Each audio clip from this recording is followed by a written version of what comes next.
of the technicians died. They underestimated the strength of it. This, I'll call it a barometric bomb. This barometric bomb, according to Michael, was what was in the car, not a fertilizer bomb. I have an Oklahoma City report on that. So what did I do as an investigator? Well, I went to the Pickaninny Arsenal in New Jersey, and I gave him the contract number, which I obtained through a science magazine. One of my associates actually did the research on that. And I gave the Picatinny Arsenal the contract number. This is public, available to the public, by the way. And the Picatinny Arsenal came back and said there's no such contract here, even though I had the contract number. By the way, that's documented in my report. And I went to Dyna Nobel, who I knew manufactured it, and they didn't even bother to respond. It's interesting to note that a Dyna Nobel expert witness testified at the grand jury when they indicted McVeigh. In September of 1995, some 5 or 6 months after the 19th of April, 1995, Oklahoma City, in September, there was I lost my train of thought there for a minute. Oh, there was an article in Fireman's Magazine. It was written by the editor of Fireman's Magazine. The information was obtained from the Oklahoma City Fire Department.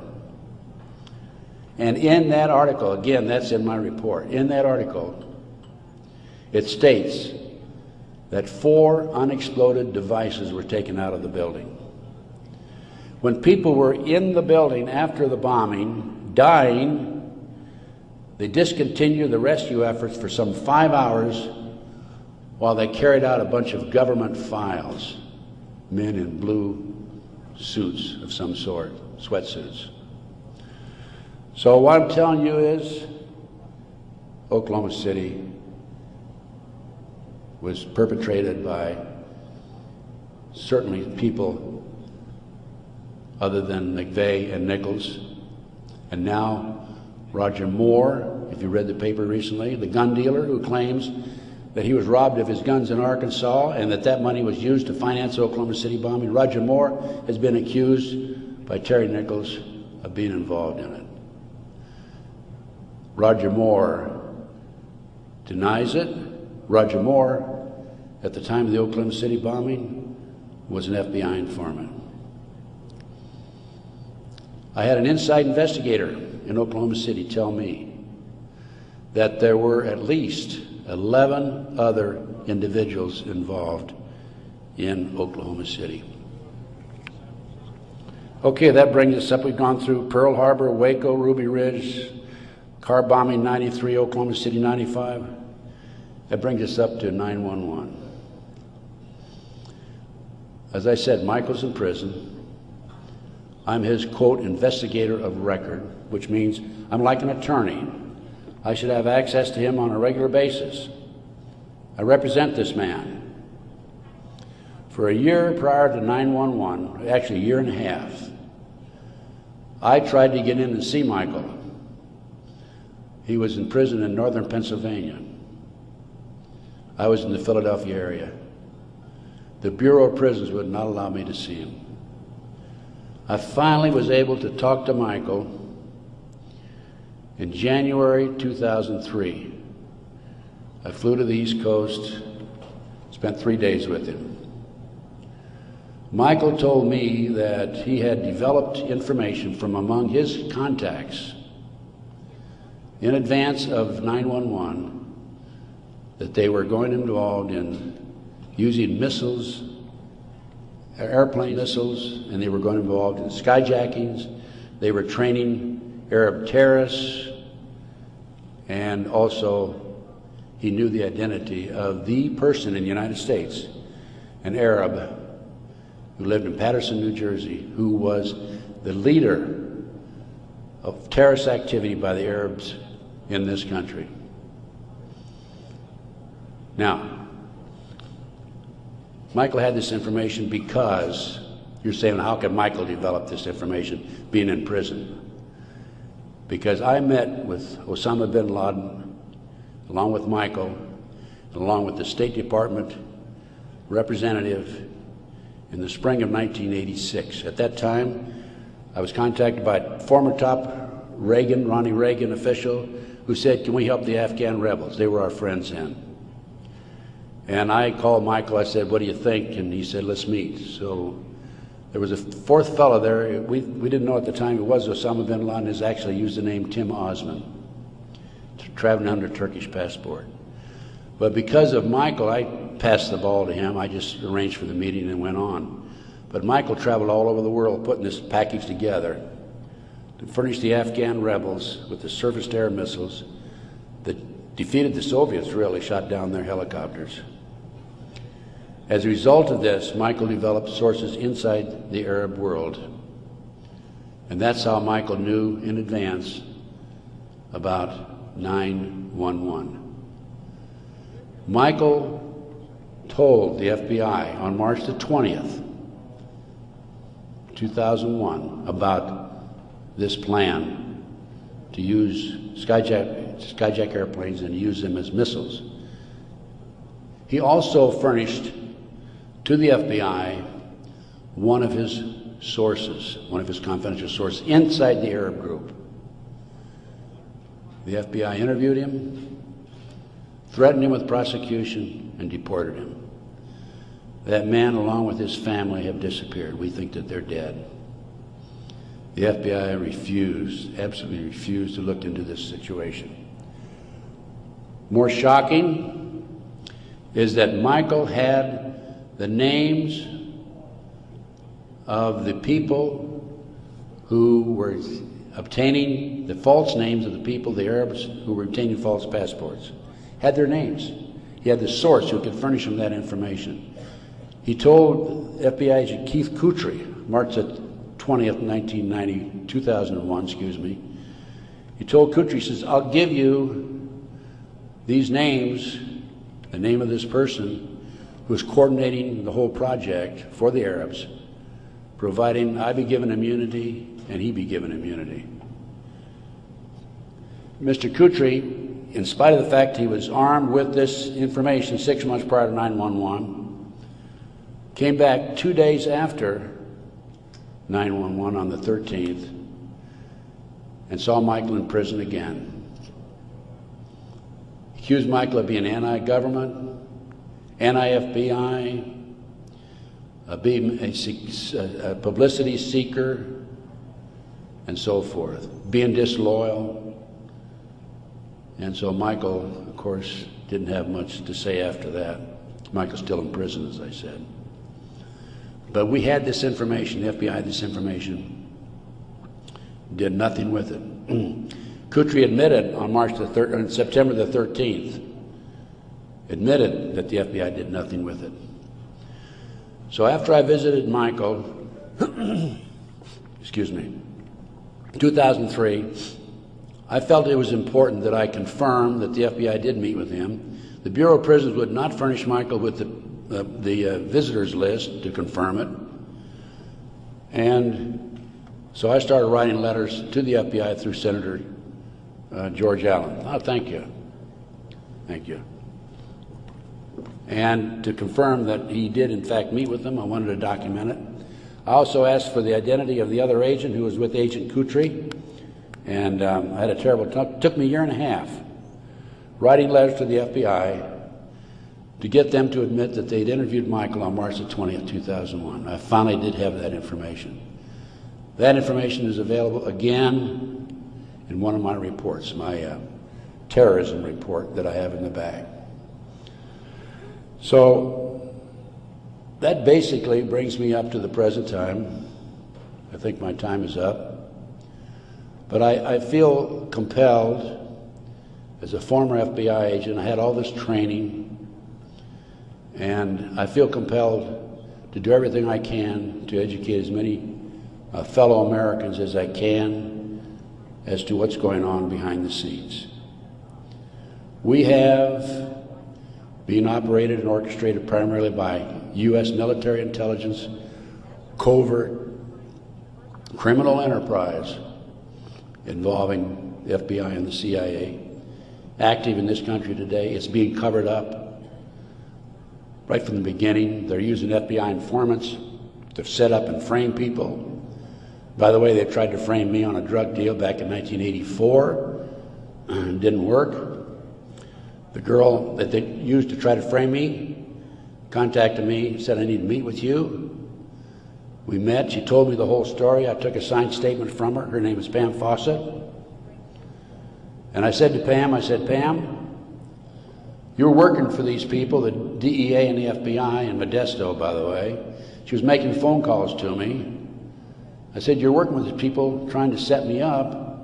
Why have you, and of course, in the phone calls, she kept saying, trying to get me to make admissions that had knowledge of a felony, and I wouldn't. I said, I don't have any knowledge of that, or was involved in a felony, actually. I said, Pam, look, you were working with these people for 6 months. They gave you $2,000. You had the run of the FBI office. You had your own coffee cup. Why did you come to me and tell me this now? And I'd helped her, give her a little advice about her 14-year-old son in the interim, you know, talking back and forth as any individual would do who might be able to help. And she said, Ted, I woke up the other morning and I realized you're the only honest son of a bitch I've talked to in 6 months. Those were her exact words. The FBI not only tried to set me up on a drug deal, I've also been the victim of 4 separate investigations. They tried to set me up on a fraud case in Dallas. And most recently, very frankly, I've been under surveillance, heavy surveillance. I've had illegal entries into my car, into my apartment. There's been attempts to gas me within the last month.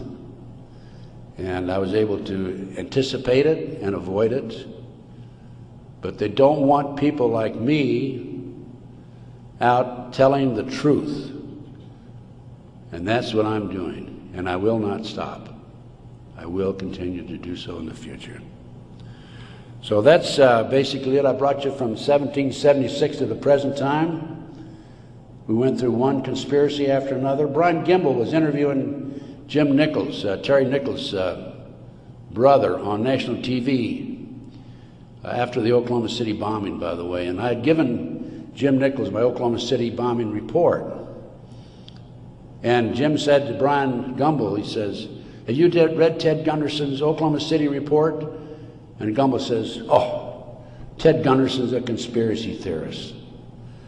I want you to know I'm not a conspiracy theorist.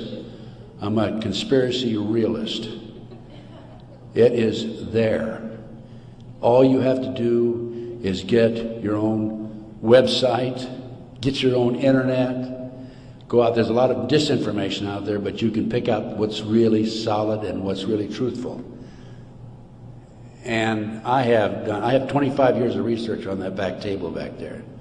And if you buy any of my reports or this videotape or any of my material, I want you to make a promise that you will make copies and distribute it far and wide.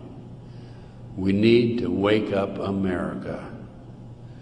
Right now, let me emphasize again, I'm not anti-American. I don't believe in violence. I believe in change through legal means. But we need to wake up an apathetic, sleeping society that is active in America today. And this not only ties into MK Ultra, CIA, it ties into Satanism.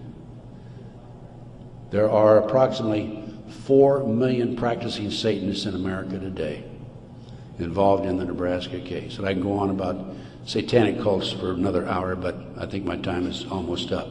I might mention that, speaking of Satanism, there are between 50 and 60,000 human sacrifices, according to 3 different sources, in this country every year. The satanic cults operate secretly. The satanic cults are, along with our covert criminal enterprise within the government, a serious threat to our society. And I thank you very much. I'm Ted L. Gunderson, a 27-year veteran of the FBI who retired in March of 1979. At the time of my retirement, I was the senior special agent in charge of the FBI Los Angeles Division with more than 700 personnel under my command and a budget of $22.5 million. I was an agent on the street for 9.5 years, and then I advanced administratively. I was a supervisor, and then I was number 2 man in Connecticut and Philadelphia, and assistant special agent in charge was the title. And then I became a chief inspector, and then I was agent in charge in Memphis, Dallas, and the senior special agent in charge in Los Angeles, because I had 3 other special agents in charge under me and 24 supervisors under them. I have information chiseled in stone, documented, that the FBI had advanced knowledge about 911 and did nothing to prevent this from occurring. And this is atrocious. It's unbelievable, having been a former FBI agent myself. And it's very obvious that this whole thing is being orchestrated by the powers that be at the highest level of our government, and I want the world to know about it. The minute I saw the planes fly in to the tower on television, live as a matter of fact, the question I had in my mind was, there is no way, absolutely no way, that somebody could skyjack 4 planes, 20 people, skyjack 4 planes, in this case 19 individuals, and our government would not know about it in advance. We have, the U.S. government, the most advanced intelligence techniques of anybody in the world. And you'll never convince me we didn't have advanced knowledge about what was going on. We saw the airplanes go in, and it's also a question about whether they're remotely controlled. I don't know about that. I hate to comment on something where I have no documentation, but there's much more to this story than has come out so far. You will never in a million years convince me that those buildings, those towers, collapsed because those planes hit them. I'm confident that they were imploded. As a matter of fact, there were seismograph readings they think from the basement, 2 of them, about the time that the buildings collapsed. There were also molten steel that was in the basement, which is a very high temperature for melting steel, and those planes hit above the 80th floor, so there's no way that airplane fuel could have dropped down that low. Also, there were fires that burned in the basement for some 100 days afterwards. So there's some implication. There's some finagling, there's some maneuvering, as far as I'm concerned, and there are many, many more people involved in this than these so-called skyjackers and terrorists.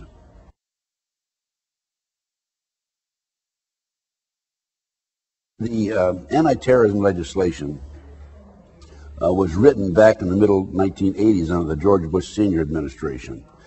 A female Department of Justice attorney, who was one of the authors, made the statement publicly, before this passes Congress, people have to be killed.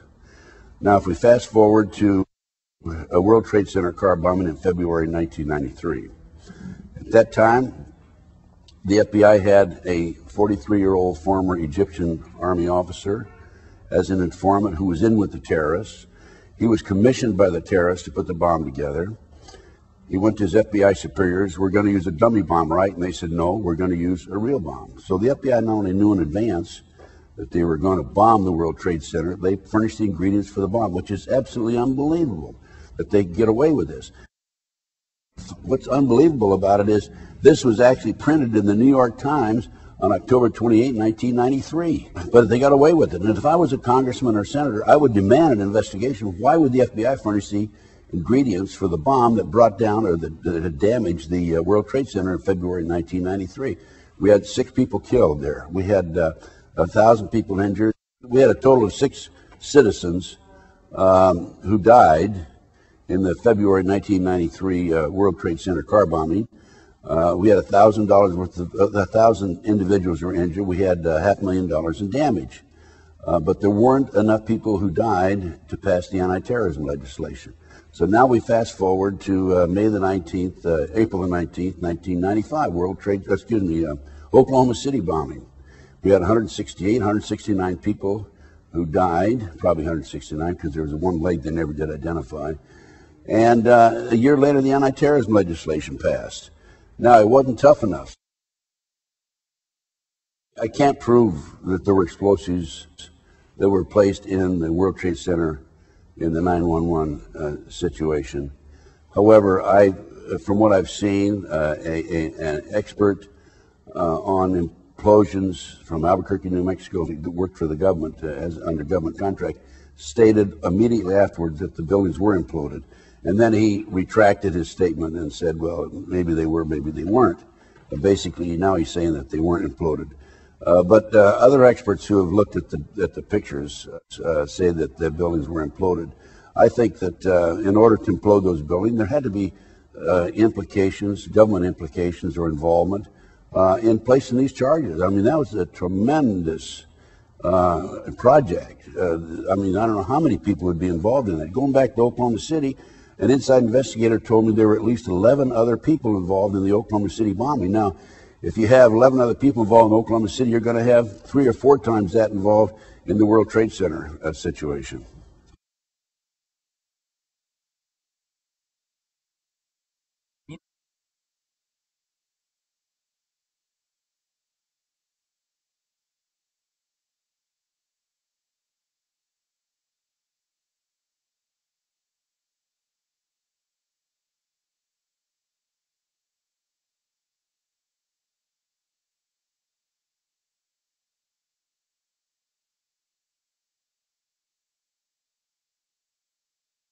Going back to Oklahoma City, the government claimed that there was a fertilizer, ammonium nitrate fertilizer bomb in the truck.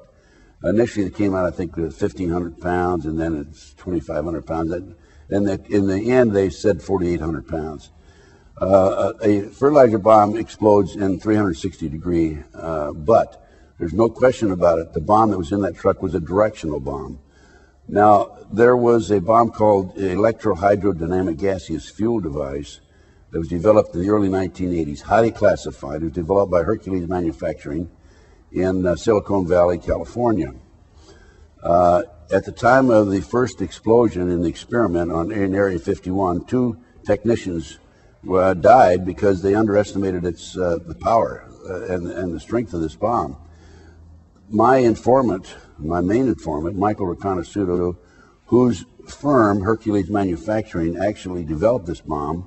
Michael was with the agency for years, as was his father, Marshall, told me that the bomb, the truck bomb in Oklahoma City, was this electrohydrodynamic gaseous fuel device. We call it a pineapple bomb because it's the size of a pineapple, but very, very powerful. And then what I think happened in Oklahoma City is that we had the pineapple bomb go off, and then 9 seconds later we had a conventional bomb go off on the inside. With regard to this proceeding, basically there are 4 elements that I have to receive information regarding.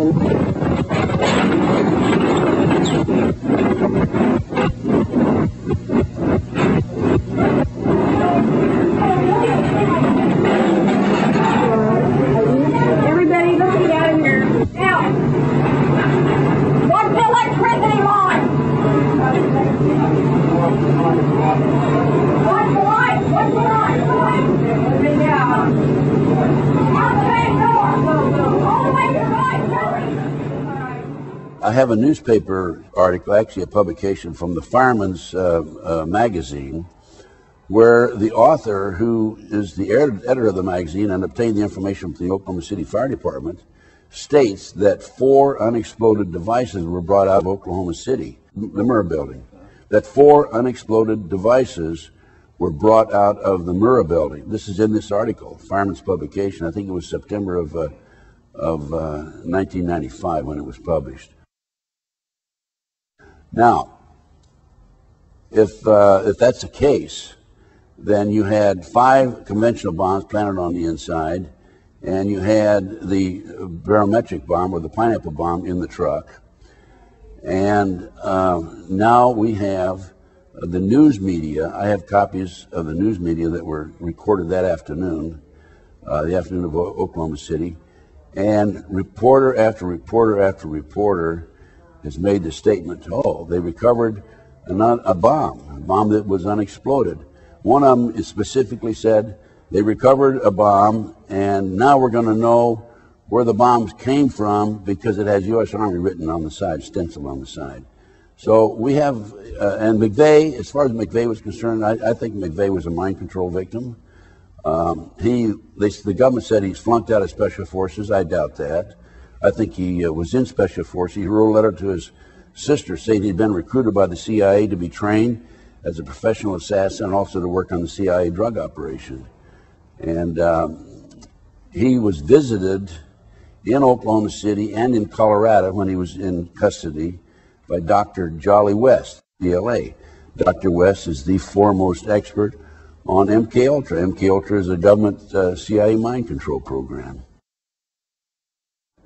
I was not, had absolutely no knowledge of the project, MKUltra, the Monarch Project, during the period I was in the FBI. It was only after I got out of the FBI and I started doing my own research. And that came about because I was the investigator of the Jeffrey R. McDonald case. He's a former Green Beret doctor who was convicted of murdering his wife and 2 children in Fort Bragg, February 17, 1970. And he was tried and convicted, sentenced to 3 consecutive life sentences. I was called into the case after he'd been tried and convicted. His friends said he's innocent, and I began my investigation. Within 10 months, October 25, 1980, I obtained a signed confession from a girl, Helena Stokely, who said Dr. McDonald did not commit those crimes. They were committed by her satanic cult group. The satanic cult group was distributing drugs up and down the East Coast. They were being flown in plastic bags of the body cavities of the dead GIs coming out of Southeast Asia. And this is the late 60s, early 70s. This is all documented. Time magazine, January 1, 1973. Dr. McDonald is absolutely innocent, and he's in jail today, 20-some years in prison. Now, the reason I tell you about that case is because after I developed this information and went public with my confession from Helena, I was on national TV, I was on radio talk shows, and people came from all parts of the United States and said, hey, I know all about that, satanic cults, it's for real, I'm a victim, et cetera, et cetera, et cetera. And that's how I became involved and embroiled in these very controversial issues. And then I started doing my own research, and one thing led to another. And then I investigated the international child kidnapping ring out of the Midwest, out of Nebraska. They were flying children out of Sioux City, Iowa to Washington, D.C. for sex orgies with congressmen and senators. And just went on and on. Then I had the McMartin case out of Southern California. The children were dropped off in the school in the morning by their parents. They picked them up late in the afternoon. In the interim, they put the kids through tunnels and up into the trap door of the triplex next door, put them in automobiles and prostituted them. 2, 3, 4-year-old children. Unbelievable. And this is how I became involved in all these issues. And I just kept going, as any good investigator would do. I just keep going. The international child kidnapping ring is not being exposed. I have personally given my documentation to the FBI on at least 6 or 8 occasions, and I have been ignored because it's a covert CIA child kidnapping operation that's been active since the early 1960s. What's happening here is these children are being flown, or were in the past in the 1980s, out of Sioux City, Iowa, to Washington, D.C. for these sex orgies for the purpose of blackmailing the congressmen, of compromising them. And, of course, hey, there's a bill that's going to be passed on Monday, and then I can come around to you and say, Congressman, you remember when you were with that little boy, that little girl last Friday? Okay, you better vote this way. That's exactly what's happening. It's called blackmail. This is a CIA covert operation. It's called the Finders out of Washington, D.C. And they're involved in kidnapping and international trafficking of children around the world. And I had, in my day, in the 80s, I had one of the kids who was actually part of the kidnapping team. When he was 10, 11, 12 years old, they would put him out as a decoy in the parks or shopping malls and so forth, and to attract the kids his age over near the car. And then the adults would grab the children and be off with them. One little kid was a 12-year-old newspaper boy named Johnny Gosh out of West Des Moines, Iowa. Johnny Gosch was kidnapped, and back in 1982, he was taken in, used as a sex slave.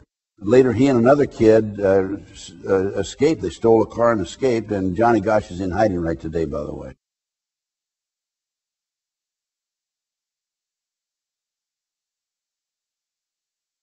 The children are used for body parts. They're used for satanic ceremonies, human sacrifices. They're used as sex slaves. In 1997, I think it was, I was in Denver giving a lecture.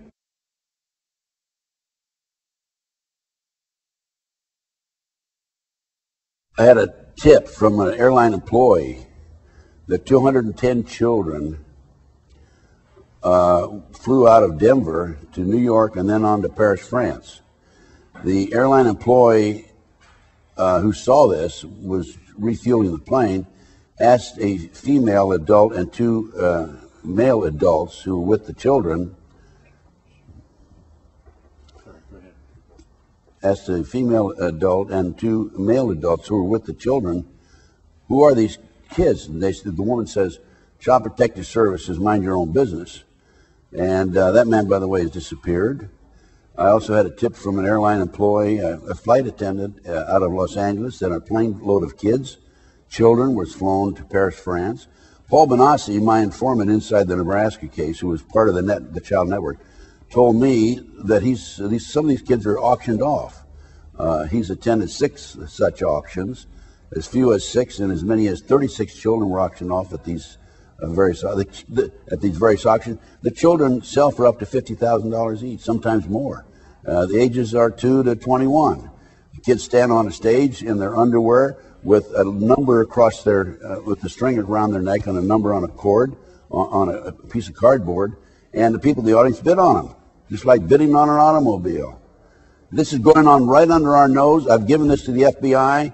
Demanded investigation. I gave the latest complaint I filed is in writing as of November of this last year. I just keep pumping it over to them, keep giving it to them. And I have a U.S. Customs report that documents this. I'm Ted L. Gunderson, a 27-year veteran of the FBI who retired in March of 1979. At the time of my retirement, I was the senior special agent in charge of the FBI Los Angeles Division, with more than 700 personnel under my command and a budget of $22.5 million. Ted L. Gunderson, a 27-year veteran of the FBI, who retired in March of 1979. At the time of my retirement, I was the senior special agent in charge of the FBI Los Angeles Division, with more than 700 personnel under my command and a budget of $22.5 million. Here's what I think has happened.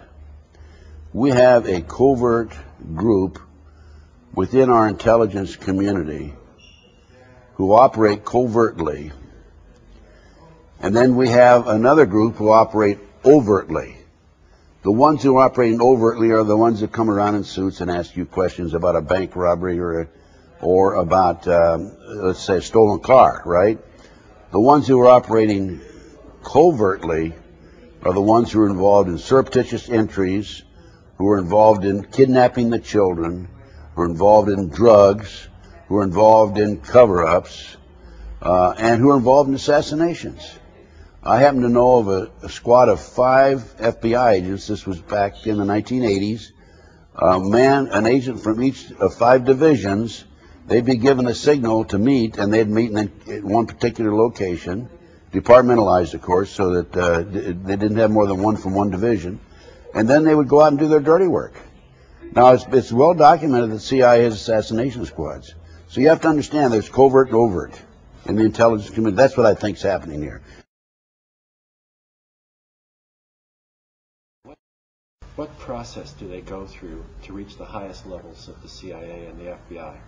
You mean in covert operation? Well, I mean, how culpable, how guilty, how knowledgeable are these individuals who rise to the heights of the head of the FBI today? In my day, and now you have to understand, I've been out of the FBI for 25 years, but in my day, the men who rose to the top of the FBI were very competent, very capable men. very honest, basically. After the beginning of the deterioration of this great organization, then I'm sure that people who do rise to the top are the ones who answer to the orders of the ones in the superiors above them who are in Washington, D.C. I don't think there's any question about the direction that they're told to take. Now, Colleen Rowley out of Minneapolis, she wouldn't answer to the people, her superiors in Washington, D.C. She told it like it is. I was very proud of her, by the way. But these men are not dummies, but they have to comply with the wishes in their assignments, and they have to do the illegal activity if they want to proceed and pay the rent and take care of their kids and family at home. What's the psychological toll on these people who know that what they're doing is not on the up and up, and yet are not at one with the program? I don't think anybody in that position where they are forced to do an illegal act of some sort, say assassination or burglary or something. I think that in some instances they think they're doing it in the interest of national security. In other instances, they're probably just evil by nature, and I don't think that there has any psychological effect on them probably at that time. The ones who may have a conscience, it probably affects them later on in their life. I would say so. I don't know, you know. For example, there are FBI agents who intimidate witnesses, for example, in Florida, told not to talk, don't talk to anybody. If we do, we'll make your life miserable. And then their lives become miserable when they do talk. What level of operatives or agents are they? Any agent that intimidates somebody, it could be part of the covert operation or part of the overt operation. But regardless, I don't think it's the covert, because those men involved in the covert activity do not identify themselves. Anybody who identifies himself and comes out and says, "You talking, we're going to make your life miserable," would be an overt operation, part of the overt operation. Now, we were told under no circumstances in my day do you intimidate anybody, under no circumstance do you threaten anybody. But today it's changed. And I was interviewed by the FBI and the postal inspectors here about 3 weeks ago for an hour and a half, because I received a threatening letter, by the way, from New Hampshire. That's part of the, whatever, the mix. That goes with the territory, by the way. What do you mean, New Hampshire? Why is New Hampshire? I don't know. Huh? Casinos there? No, it was a threatening letter about, your life's going to be short if you don't clean up your act and back off and that sort of thing. But I receive those all the time. But there was powder in there, so I went to the postal inspector with the letter, and it was analyzed. There was nothing there. It wasn't anthrax or anything like that. But I mean, they don't dare threaten me, because I will stand up nose to nose with these people. Now, I may end up being arrested someday, but there have been attempts to frame me in the past. In the 1980s, 82, 83, they attempted to set me up on a drug case. They also attempted to set me up on a fraud case. So that didn't work. And then I had a couple of contracts issued on me in the 80s. And now the latest technique is a disinformation program. The FBI informants a fellow named Stu Webb. As a matter of fact, I can prove he's an informant because I have the documentation, so you don't have to worry about being sued. A fellow named Stu Webb is out there on the internet saying that I was kicked out of the FBI for practicing satanic ceremonies in the federal building. I married a Satanist and had it annulled. I stole $150,000. I'm an informant for the FBI. I'm an informant for the CIA. These are outlandish lies. But that's the technique that they're using now to try. They couldn't kill me. They couldn't prosecute me. And I'm not underestimating that they might not do it in the future. But they failed in those areas, so now they're coming after me with lies and deceit. And that could be on the part of probably the overt operations in the FBI.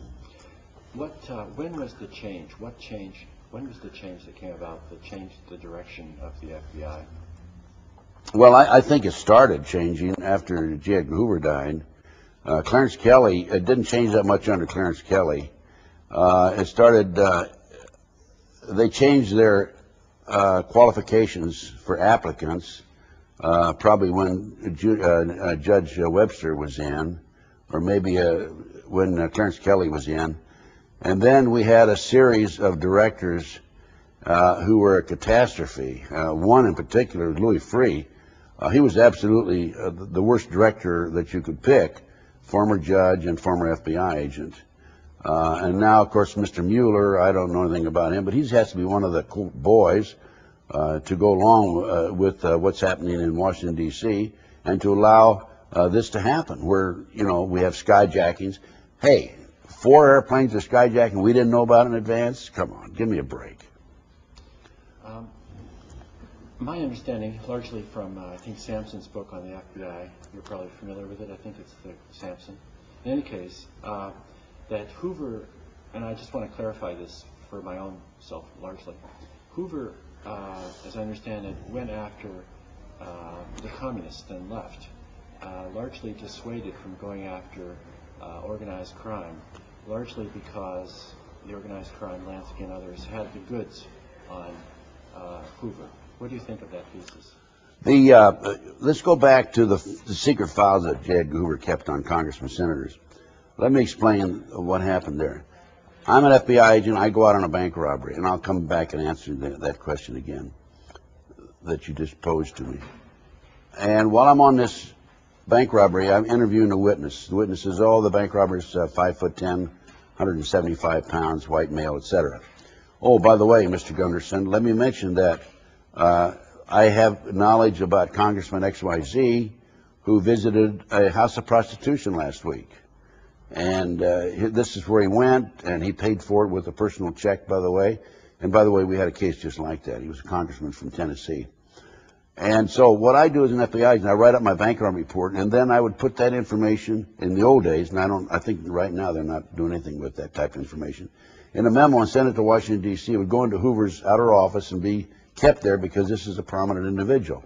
The way it was used from a practical standpoint was, say, Congressman XYZ is going to be considered for a judgeship or for an ambassador. We had to investigate those people. Then we would conduct an investigation. Otherwise, the information just lay dormant in Mr. Hoover's outer office. We couldn't get our hands on it. We had to go through Miss Gandy to get the information. So that's the practical side of those files.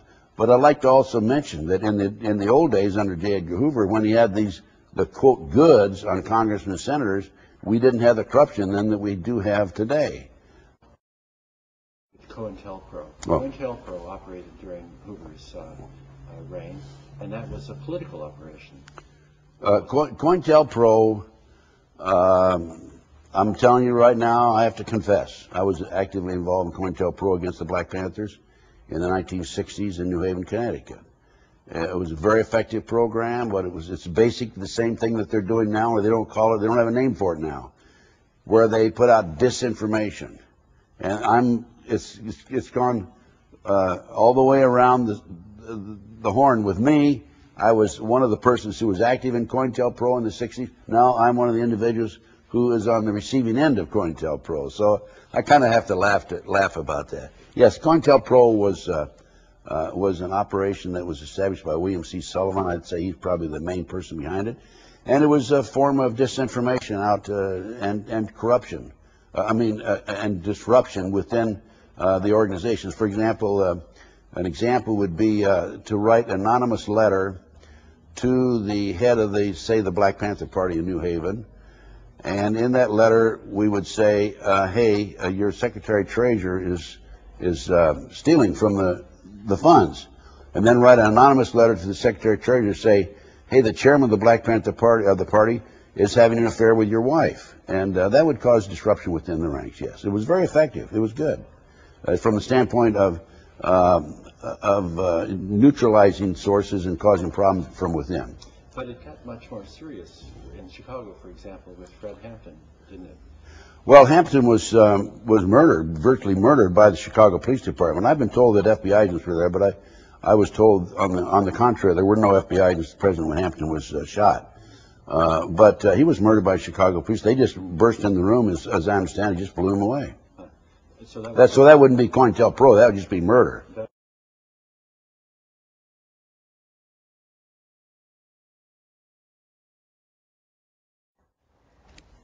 The psychological state of an individual depends on that individual, whether he is able to cope with a situation that's dishonest under orders, or whether he can or can't. That's up to him. It's his decision to make. I think in some instances it has a psychological problem, creates a psychological problem within some individuals. Others who have no conscience, just like the man walking down the street, it may not bother him at all. But Colleen Rowley in Minneapolis, Minnesota, who came forward on the search warrants on Missouri and tried to get a search warrant on him and was rebuffed. I mean, she has a conscience. She's a very dedicated, honest person, obviously. And it bothered her that she could not follow up with what she felt was a very important and a very necessary step in the investigation of this case. It bothered her, so she went public with it, and she attacked the director with a letter to him. Well, that's the way it should be. When I was in a position of authority, and I had to promote somebody within the organization to be a supervisor, I would pick out not the guy that came in and was, kissing me all the time, so to speak. You know what I mean? Mm-hmm. But I would pick out the one who wanted to argue with me. A guy who said, "Hey, here's the way I think. Here's the way I feel. Here's what I think we should do." Those are the guys I wanted under me because, I mean, whether they're right or I'm right in a situation, at least I have the other side of the story. What would you say the general consensus of the FBI agents is today about what actually happened on 9/11? I mean, because they certainly must be cognizant that the official story is false. I would say that the general consensus of the FBI, again, it depends on the individual. It depends on whether he has a conscience. There's good and bad in the FBI. I think that probably what they're doing, if a certain FBI agent has a problem living with himself and living within the terms of his assignments, say he's been told to go out and do something illegal, and he has a problem with that, they probably would transfer him over to another squad. I know I had a situation in Los Angeles where we had an incompetent agent, and he was working in a very sensitive position. Well, I took him out of there and put him over on stolen car cases. If I have a man that's an excellent shot with a gun, and he's a lousy investigator, I put him on the firearms range, instructing on the firearms. That's the key to being successful at the top administrative level of any organization. So I think it depends on the individual. What would you say the number of people who, I mean, we know Colleen Rowley's boss was promoted, but what number of people were flushed out or left the FBI after? Have you been attentive to that after 9/11? I understand that after 9/11, there are a number of FBI agents in the ranks who are very displeased with what's happening in our country today, who are aware of the maneuvering and the manipulation of the FBI in Oklahoma City, this deplorable situation in Waco, Ruby Ridge, men with a conscience, and now we have 9/11. I understand that quite a few fellows men and women have resigned. They can't handle it. And that's too bad, because we need those people to stay in the ranks and come forth and try to make a change. But what happens then is they can be transferred. It can affect their wife and their kids and their future as far as the retirement check is concerned.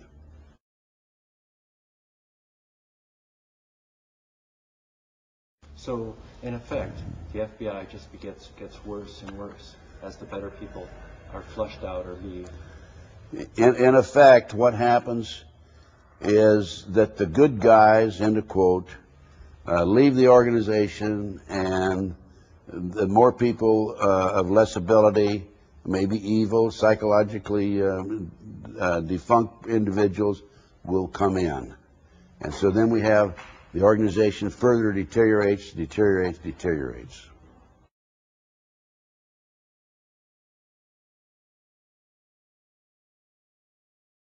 Well, if you work for the government as an operative or an informant, CIA, FBI, and you cross them afterwards or during the interim, you usually end up one of two ways. You either end up dead, or you end up being prosecuted. And they've attempted to prosecute me in the past. It hadn't worked. In my case, I'm very fortunate because I have no first-hand knowledge. So everything I do as a researcher, as an investigator, is hearsay information. So that's probably one of the reasons that I have an average insurance policy, so to speak. I'm Ted L. Gunderson, a 27-year veteran of the FBI who retired in March of 1979.